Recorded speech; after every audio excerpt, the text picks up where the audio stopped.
The Legend of Zelda! This Nintendo fantasy adventure series is in the hearts of many people, both young and older. In essence, it is also one of the founders of the fantasy adventure genre. To this day, it is still used as a great example of how adventure games as a whole should conduct themselves. But games of this scale often don't get by without cutting some content, be it at any stage, either an initial plan for content to exist, or for the content to be created, put onto the game disc, but then never used.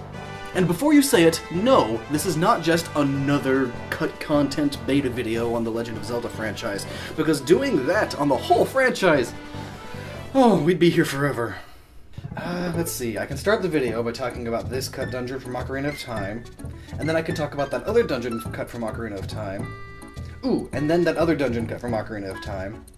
And then I can start getting into the Link to the Past with that other cut dungeon. Hey yo, I think you're forgetting about that cut dungeon in Ocarina of Time. Oh, right, thank you. HMK? What's good, Loxton? So, I heard you're making a cut content video. Well, sort of, though this project is quite a bit different though. Rather than just listing off all of the cut content, we're going to be looking at it and comparing it with the knowledge of the Zelda franchise as we know it currently, and try to speculate on what could have been had this content not been cut. And that goes as far as the gameplay mechanics to the lore of the whole story, overarching plot and all that. It's gonna be a lot of fun. Oh boy, that sounds like it's gonna be a blast. I'm helping you out with this one. Hey, fine by me. How about you start by explaining how we know about all this cut content? Well, cut content can be found through a few different means. We can look at trailers and manuals for old screenshots. We can look at the developers' interviews about the game in its early development. We can look at concept art, play prototypes and beta tests of the game, or just straight up hack into the final product to find what's in the data. And so, without further ado, let's look at what The Legend of Zelda could have been.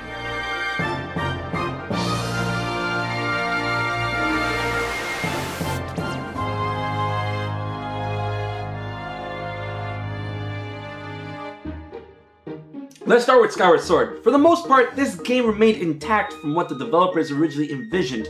However, one major change the dev team decided to do was change Hyrule into Skyloft, as we can see in these console parts. The whole kingdom of Hyrule, castle and all, are floating above. So initially the idea was just to have a floating Hyrule rather than a new place called Skyloft. This change may be the reason why Skyward Sword takes place so early in the timeline, as speaking chronologically the first game in the series, before the Kingdom of Hyrule was founded. Initially, this looks like this wasn't the original plan. And if they hadn't changed to this, Skyward Sword could have easily fit somewhere else in the timeline without changing much. Simply put, the Kingdom of Hyrule was lifted into the air by the great goddess Hylia in order to protect it.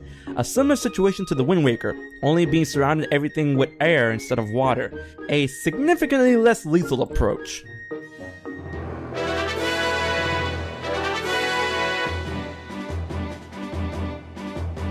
The Legend of Zelda Twilight Princess E3 trailer showed off a lot of areas that wound up never being present in the final version of the game. One of which was just another fishing hole, but rather than speculating on what sorts of fish may exist in it, thus changing the fate of Zelda forever, the one we'll look into more is the Dark Forest. The Zelda franchise is no stranger to mysterious woodland areas of high importance, so there's no telling what sort of treasures were originally planned to be found inside. What makes this forest area stand out even further, though, is its contrast to the other changes made between the beta and final versions of Twilight Princess. Initially, the entire overworld was a lot darker, more barren and full of destruction, almost looking like a post-apocalyptic Hyrule. So a fully preserved forest in the midst of all that? That is very suspicious, and is bound to house some sort of legendary item. Also, the overworld being a much more derelict can go hand in hand with another big change as seen in the E3 trailer. The Twilight Realm in this trailer was originally black and white. Simple, subtle. I liked it. Before they changed it into the ethereal, oversaturated atmosphere. But going back to the original black and white look, could there be a connection to another Zelda game? What was the original plan? Something like this. We have seen before, haven't we? Indeed, it was the original sealed, sunken state of Hyrule in the Wind Waker. Back when this trailer first hit, I was getting mad ideas and theories from this supposed connection. Could it be that Twilight Princess was connected to the Wind Waker in a radically different way than we all thought? The official Zelda timeline did not exist at this point in time, so there were no hard timeline rules to follow when connecting Zelda games, so Nintendo could have claimed that Twilight Princess was before or after any game. Perhaps Nintendo meant that the Twilight Realm in Twilight Princess was originally supposed to succeed in engulfing Hyrule, and that Ganondorf, who was revealed to be the true antagonist in Twilight Princess, was using this power to conquer it, and that is what led to the Great Flood. Perhaps Twilight Princess was either a doomed journey from the beginning, or that Wind Waker was to be a what-if installment showing what would happen if you failed in Twilight Princess. Perhaps as Nintendo's way of trying to retcon Wind Waker's events of drowning Hyrule. That's what it could have been. As for other content cut from Twilight Princess, I feel like these are worth mentioning. First, there is a fully coated-in boss that goes unused. It's a rock golem, though instead of being made of rocks, it is entirely made up of Gorons.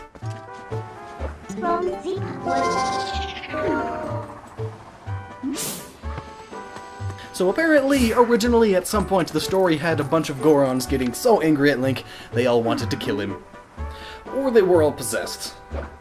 That is a possibility as well. But what else is interesting is that Sheik, Zelda's magically transformed alter ego, was also planned to be in Twilight Princess as well. In Twilight Princess, you meet an imprisoned Zelda early on, so later meeting Sheik, and Sheik eventually being revealed as Zelda, may have actually worked out fairly well. The idea being that Zelda could not escape, but Sheik's skills in stealth and mobility can. So perhaps after completing a quest you bring some magical tome to Zelda, and then she can learn how to transform into Sheik just like her ancestor. And as Sheik, she then escapes. But ultimately, Sheik was cut from the game. And this is merely something that could have been.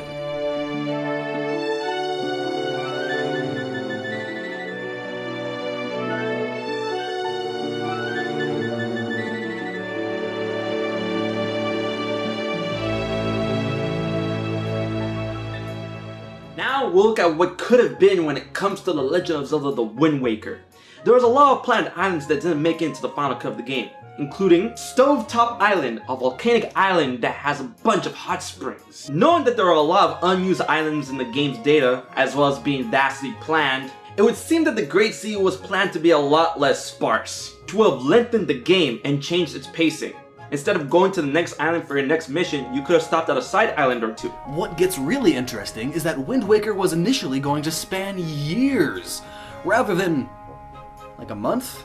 Concept art and developer notes for the game shows an aging Link. While we're unsure if he would steadily grow over the course of real-time gameplay, or jump up a certain height after certain events, this would have proven to be a really unique mechanic. Starting your journey as a wee lad and fighting Ganondorf as a young man? That sounds awesome. Though a mechanic like this would be very difficult to pull off, both for the developers and for the poor little GameCube.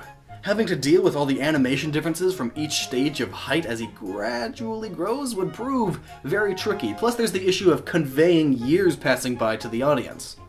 So it's understandable why this was ultimately cut. But a future Zelda may come back to this idea, and it may wind up, because of that idea, becoming one of the most memorable Zelda titles to date.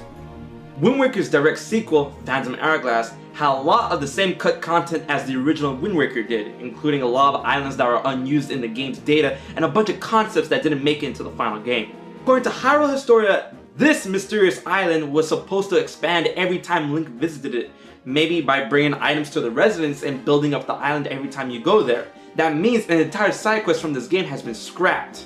What's thankfully missing though is this man-powered boat that Link would visit with a fat version of Lionbeck at the helm. This boat will be pedaled by Tingle and his siblings. We can speculate that the more siblings you find of Tingle, the faster the boat goes when you get them to pedal it. And since a fat version of Lionbeck was here, we can speculate that this was the original boat that you were supposed to use in the Phantom Hourglass, considering you can upgrade it and stuff with more Tingles. If this was the case, then Tingle would have been a much more important character in Phantom Hourglass and we'll see him a lot more. But I can understand why he was cut, and his family. No loss there, really.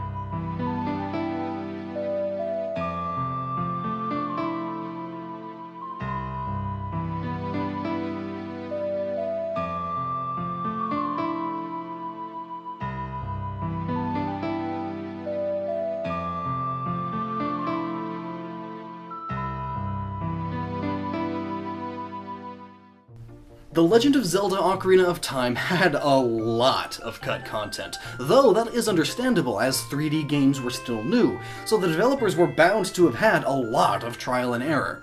Most of what was cut was inconsequential. There's a good number of enemies that were cut, a good number of rooms and items and such. There was an R-Wing that would shoot Link and then would go down in a fiery death after you shot it with an arrow. But that doesn't really matter to the overall everything with Zelda. What does get interesting, though, is that Gerudos were originally going to be a lot more aggressive, and we know this thanks to some scratched animations. The Gerudos have crouch and attacking animations, so perhaps they would attack you upon finding you, and crouch behind walls to sneak up to you. Link was originally going to be a lot stronger in combat as well, as he has animations which reveal him blocking with the bow and longsword, as well as the ability to do front flips and fire a beam from his sword when his health is full, just like previous Zeldas. These may have all been removed for balancing reasons, but you can clearly see that initially, combat was a lot more complicated, more advanced. Ocarina of Time also has quite a number of removed cutscenes, including ones that tell the stories of the goddess creating the Triforce, and other cutscenes that give hints to the whereabouts of the first 3 temples. Considering these full cutscenes are still in the game data, but not seen in the game, may hint that Ocarina of Time would have been filled with many more cutscenes on top of these, but these 2 were left behind. If they all were to remain, then the Zelda of today could be full of even more and longer cutscenes, as the first 3D Zelda would have set the norm. The medallions in Ocarina of Time were also meant to be much more important items, and that is saying something. Initially, they were to teleport you to the temples rather than your ocarina, and they were to be equipable items that allow you to fire magical arrows, each medallion granting you a different elemental magic. If this feature were to be left intact, then a whole number of other and possibly more complicated puzzles may have been in the game that would have required more elemental magics and arrows. And actually, by looking at the loss of Link's sword beam ability and his other mess of magic spells that should have made it into Ocarina of Time, magic would have been a much larger role in the game, not only just Link's. And in future Zelda games, Link may have been able to use more magic if this was the norm in Ocarina of Time. If this Ocarina of Time magical Link was already a set Link, we could have seen a Spellblade Link in the future. Majora's Mask also has many cutscenes removed, most of which are still found in the game's data. These show the Great Fairy teaching Link his new abilities. More interesting than that, however, is this mask of young Link. According to its data, it would have been worn by Skull Kid. So initially, was Skull Kid going to be an even more nefarious character? Going through and pestering all of the village people and getting them to all blame young Link for his shenanigans? It's possible. And if that were the case, what other sort of nefarious deeds were they planning to have Skull Kid get involved in? Another feature that was intriguingly removed was the ability to save anywhere. It was present in the beta, but by the time the final game was released, you had to again go to save points. So what could have been here is a much better saving function. Why was that removed?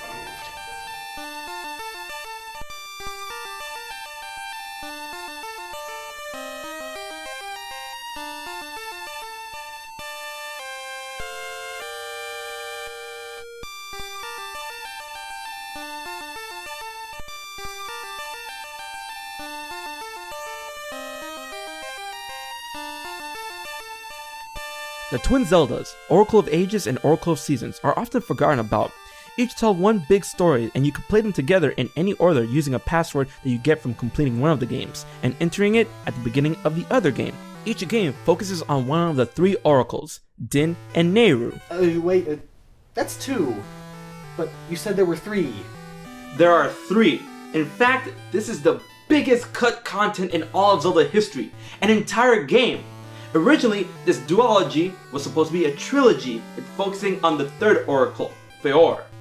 The game was to be called The Legend of Zelda, The Mystical Seed of Courage, and according to interviews, development got pretty far along in this 3rd game, but eventually things got too challenging.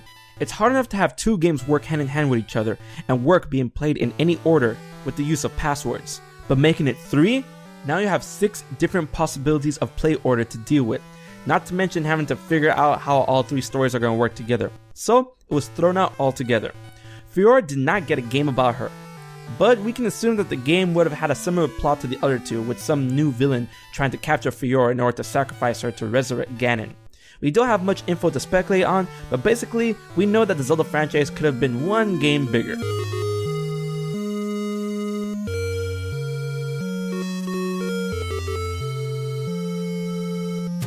Being the first Zelda title, this game had a lot of ideas tested that were all ultimately cut from the final game. For instance, did you know that Link's original name was Christo? Strange. Yes. Well, on to the good stuff. At the end of 2010, a prototype copy of the original Zelda was leaked onto the internet, and it had quite a large number of differences. Most of these things were minute and didn't matter so much. Things like dungeon layout and enemy placement were all completely different, but that doesn't really change anything in the overarching Zelda as a whole. What is interesting though, the manual for Zelda shows a screenshot of the old man that gives you a sword at the beginning of the game. Except in the screenshot he's offering you a sword or a boomerang. Imagine if this became the standard for all future Zeldas. You can start either as a sword user or a boomerang user. Of course, coming to the newer Zeldas, this would mean they would have to have an entirely different boomerang system implemented to make it more of a feasible main weapon. Or at least vastly improve the boomerang system in order for it to become a much better secondary weapon. I can also imagine plenty of plot changes from things like find the Master Sword into find the Overlord Boomerang, or whatever. But what's interesting is that this is still not even the greatest change made to Zelda. This isn't even close to the biggest thing that could have been. Because the original Zelda was also going to implement a time-traveling system where Link travels between two times. That sounds familiar.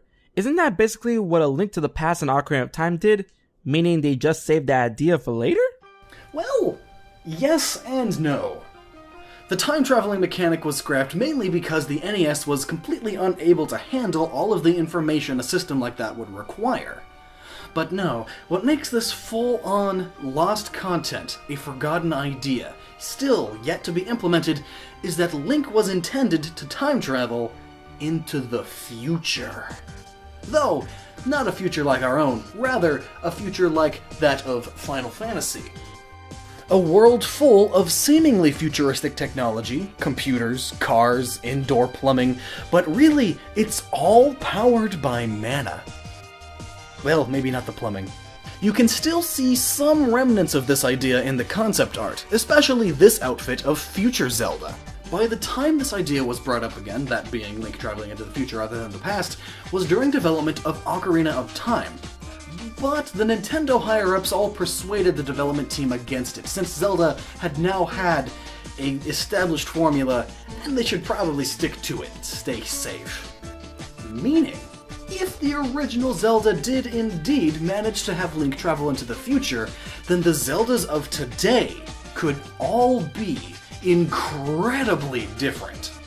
Zelda's current director, Aonuma, has tried a few times to bring in futuristic elements, starting off slow with things like steamboats and trains and even robots in Skyward Sword.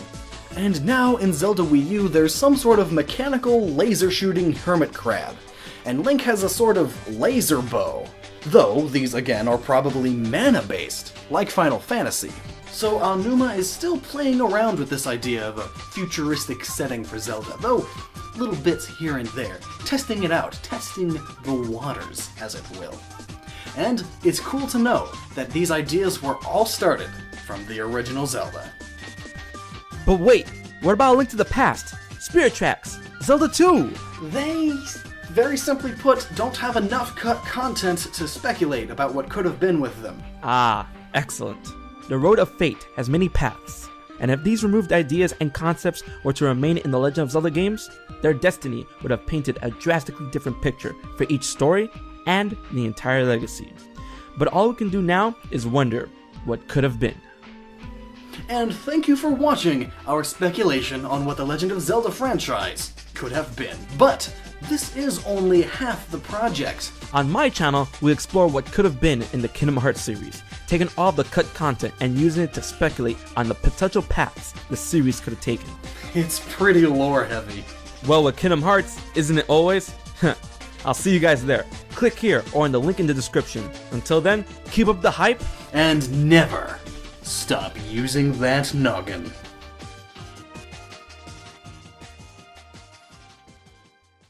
That cut dungeon in Ocarina of Time. Oh, right, thank you. HMK? What's good, Loxton? So, I heard you're making a cut content video. Well, sort of, though this project is quite a bit different though. Rather than just listing off all of the cut content, we're going to be looking at it and comparing it with the knowledge of the Zelda franchise as we know it currently, and try to speculate on what could have been had this content not been cut. And that goes as far as the gameplay mechanics to the lore of the whole story, overarching plot and all that. It's gonna be a lot of fun. Oh boy, that sounds like it's gonna be a blast. I'm helping you out with this one.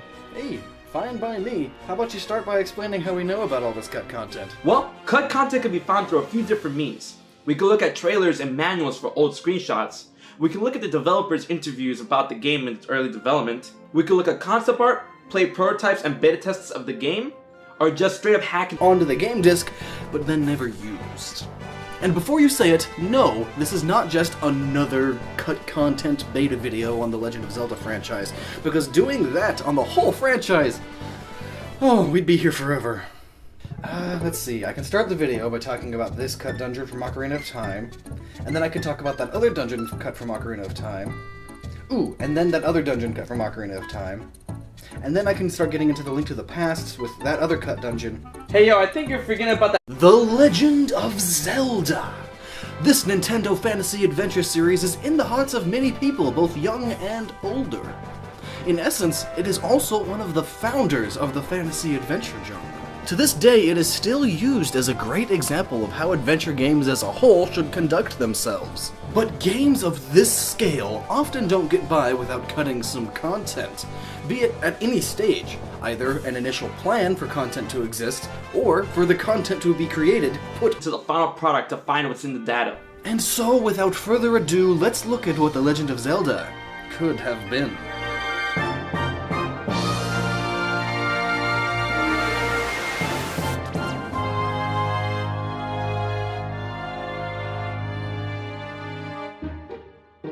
Let's start with Skyward Sword. For the most part, this game remained intact from what the developers originally envisioned. However, one major change the dev team decided to do was change Hyrule into Skyline.